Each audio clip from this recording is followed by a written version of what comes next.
ശബരിമല വിഷയം ഉൾപ്പെടുത്തിയ ബിജെപിയുടെ ലഘുലേഖയ്ക്കെതിരെ തെരഞ്ഞെടുപ്പ് കമ്മീഷന്റെ നടപടി. ബിജെപിയുടെ ലഘുലേഖ ചട്ടങ്ങൾക്ക് വിരുദ്ധമാണ് എന്നാണ് കണ്ടെത്തൽ. ലഘുലേഖകൾ കണ്ടെത്തിയാൽ ഉടൻ നശിപ്പിക്കാനും നടപടിയെടുക്കാനും കമ്മീഷൻ ജില്ലാ കളക്ടർക്ക് നിർദ്ദേശം നൽകി. സഫാൻ വി.പി. വിവരങ്ങൾ നൽകാനായി ചേരുന്നുണ്ട്. സഫാൻ, ഈ ലഘുലേഖകൾ അത് ചട്ടവിരുദ്ധമാണ് എന്നാണല്ലോ പറയുന്നത്. എന്ത് നടപടിയിലേക്കാണ് കടക്കുന്നത് തെരഞ്ഞെടുപ്പ് commission?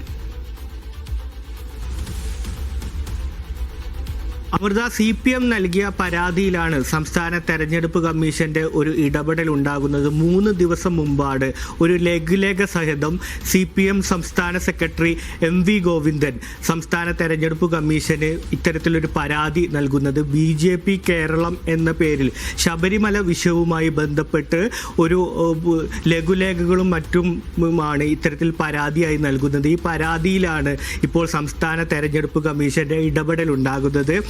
Kerala panchayat Raj act section 124, Kerala municipality act section 148 പ്രകാരമുള്ള ചട്ടവിരുദ്ധമായിട്ടാണ് ഇത്തരത്തിൽ പോസ്റ്ററുകൾ അച്ചടിച്ചതെന്നാണ് തെരഞ്ഞെടുപ്പ് കമ്മീഷന്റെ കണ്ടെത്തൽ. ഇത്തരത്തിലുള്ള പോസ്റ്ററുകൾ നീക്കം ചെയ്യാൻ ജില്ലാ കളക്ടർമാർക്ക് സംസ്ഥാന തെരഞ്ഞെടുപ്പ് കമ്മീഷൻ നിർദ്ദേശം നൽകുകയാണ്. ഇങ്ങനത്തെ പോസ്റ്ററുകൾ ഉണ്ടെങ്കിൽ, ഈ പരാതിയിൽ പറയുന്ന തരത്തിലുള്ള പോസ്റ്ററുകൾ ഉണ്ടെങ്കിൽ അത് നശിപ്പിക്കാനുമാണ് നിർദ്ദേശം ഉണ്ടാകുന്നത്.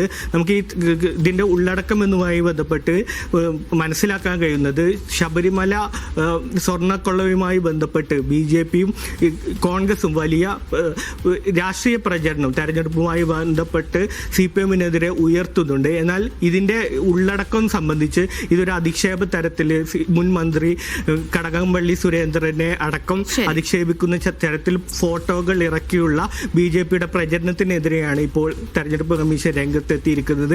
അതിനപ്പുറത്തേക്ക് ഈ പോസ്റ്ററുകളിൽ കൃത്യമായി പാലിക്കേണ്ട തെരഞ്ഞെടുപ്പ് കമ്മീഷൻ നിഷ്കർഷിച്ചിട്ടുള്ള കൃത്യമായ മാനദണ്ഡങ്ങൾ ഈ പോസ്റ്ററുകൾ പാലിപ്പിച്ചിട്ടില്ല എന്ന് പറഞ്ഞുകൊണ്ടാണ് ഇപ്പോൾ ഇതിലൊരു ഇടപെടൽ വന്നിട്ടുള്ളത്. ജില്ലാ കളക്ടർമാർക്കാണ് ഈ പോസ്റ്റർ നിരീക്ഷിച്ച് നടപടി സ്വീകരിക്കാൻ സംസ്ഥാന തെരഞ്ഞെടുപ്പ് കമ്മീഷൻ ഇപ്പോൾ നിർദ്ദേശം നൽകിയിട്ടുള്ളത്. അമൃത.